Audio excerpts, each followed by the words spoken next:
அந்த செய்திகள் பரவ வேண்டும். இந்த தேசத்தில் சூழ்ந்து கொண்டிருக்கிற மனம் ஆச்சரியம், மன கசப்பு, பிணக்குகள், நம்மை பிரிக்க நினைக்கிற தீய சக்திகளின் சதி சூழ்ச்சிகளை விட்டு தேசத்தை பாதுகாப்பதற்கு இது போன்ற விழாக்கள் ஒரு காரணம் என்று சொல்லி இந்த வாய்ப்பை தந்தமைக்கு நன்றி தெரிவித்து நிறைவுபடுத்துகிறேன் என்று குர்ஆன் எங்களுக்கு சொல்கிறது.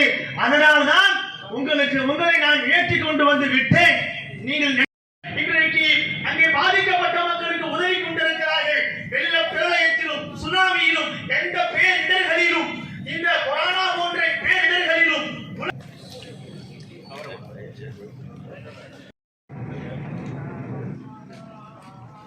சாமி தோப்பு ஐயா தவ திரு குருமகா சன்னிதானம் பால பிரஜாபதி அடிகளார் அவர்கள் இப்போது நல்லிணக்க உரை ஆற்றுவார்கள்.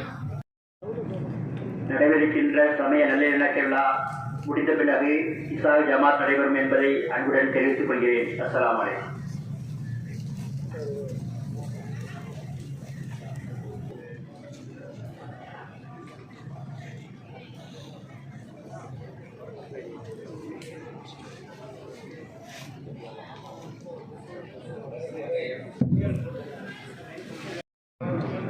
நான் விழியங்குடியிலே இதே ஜமாத் நிகழ்ச்சியிலே கலந்து கொள்கிற பொழுது அடைமழை விழித்திருந்தது.